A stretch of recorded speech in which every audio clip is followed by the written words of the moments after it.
What's up everyone, it's Ryan living in Cambodia making videos so you can see what it's like to live in the Kingdom of Wonder. Headed into my local market, buy some ingredients for the week, and today I want to tell you guys a story. It's Tales from the Road Part 2. So if you haven't seen the first one, I can't even remember what it's about. I think I told the story about Sara puking a lot probably. A lot of my stories involve puking. Oh God. Almost puked right there. Let's go into the market. We'll get started telling this story and I can do some shopping. So this story takes place in 2018. Yeah, I think it was during Christmas 2018 into 2019. And it was a time when Canada had just legalized marijuana. I basically went back to a country and it was completely different. Everybody was just smoking and growing and baking cookies and brownies and all that shit. So at a social gathering, I was hanging out and one of my friends said, I made you some cookies. Happy cookies or base cookies, whatever you want to call them. Cookies with a bunch of weed in them.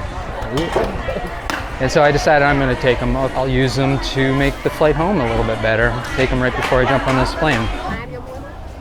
Okay.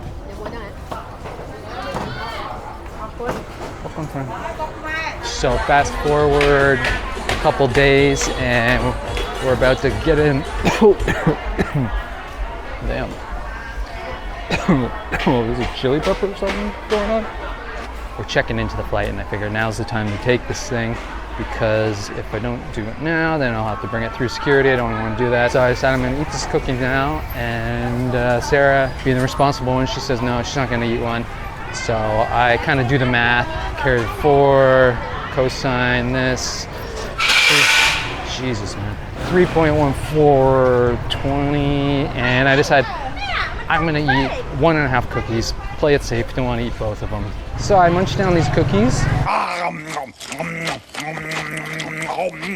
And we check in and we go through immigration, we go through security. I figured I had enough time to get through all this stuff before the cookies kicked in, but getting through Toronto airport is a bit like, I'd say it's like getting a 4-day constipation poo out of your butt. Is that a good analogy? No. Anyways, Toronto airport kind of sucks and it takes some time to get through it all. And so I'm in the security line and suddenly these things kick in, but I didn't even realize they had kicked in. I go through a metal detector and the lady on the other side asked me a question. She was French Canadian and I didn't, for some reason I didn't expect this, and I just stared at her. I was like so confused, and she asked me, "Are you okay?" And oh sorry mom. And I am like all of a sudden realizing I am super high. I'm baked out of my mind. So I go into like, yeah, I'm cool, no big deal. It is what it is. It's all good. Let me buy some mangoes. Yeah. So anyway, so Sarah helps me get through security and all that to our gate. I'm sure she was annoyed with me by then. Welcome, Sara. So we make it on the plane. We're on the plane, but we have the worst seats. We got 2 middle seats. Neither of us have an aisle or a window, and we're right above the engine. To top it all off, the screens aren't working in the seats. I'm starting to panic a little bit. We're talking like a 15-hour flight, no entertainment, and I'm feeling claustrophobic. It's not a good situation. This guy's looking at me like I'm a wackadoodle. I guess I am a bit of a wackadoodle. So I'm basically sitting there panicking, I'm sweating, I'm looking around, and I hear an argument. The guy is pulling a bag out of an overhead compartment and he's saying, no, my stuff goes here, my stuff goes here. He's giving the bag back to this Chinese guy. So the Chinese guy looks confused. He doesn't know really, I don't think he can speak much English, but the guy's handing him a bag and he's being kind of aggressive about it. And there's no room in the overhead compartment for both their bags. But the flight attendant comes over and she's like, okay, well, no problem, I can put your bag in the back here. So she takes the Chinese guy's bag, she stashes it in the back of the plane somewhere. I'm kind of watching the whole thing go down and thinking, why is this guy so insistent about his bag going there? So I'm looking around the plane, and I'd say about 90% of the flight is Chinese. Exceptions are a few other white people and the guy who was arguing about the bag. Him and his buddy, they happened to be Middle Eastern. In that situation, high as a kite, and the whole argument that I saw went down, I started to get a little bit worried. I'm already kind of worried about the flight. And that just kind of makes me even more paranoid.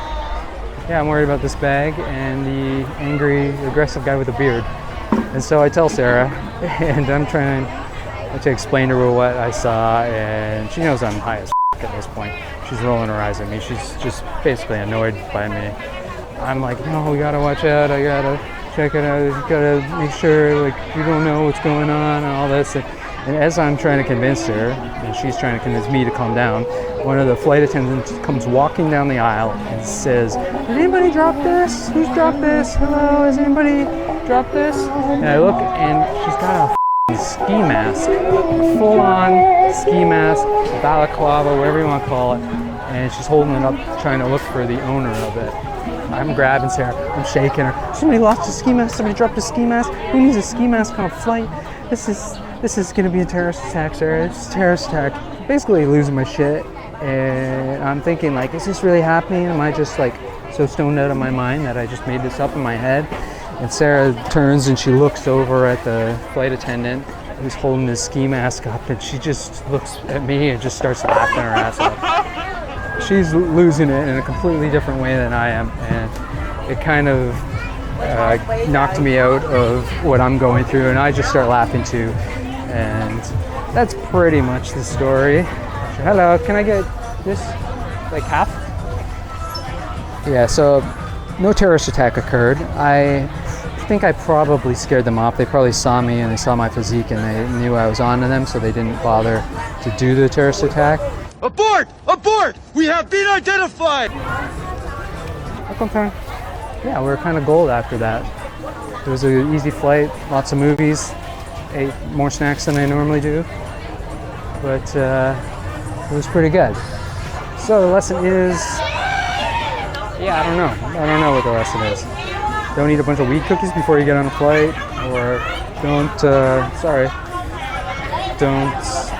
judge an angry bearded man. I'm not really sure.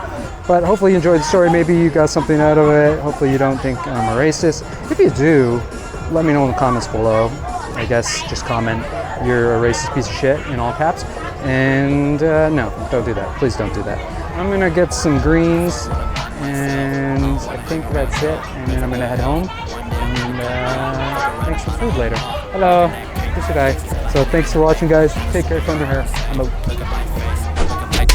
Don't match up, no love, fucking fake. I just fade. When I hit the jack, you can keep the pie. Every night I gamble, I stop. Yeah, when I check the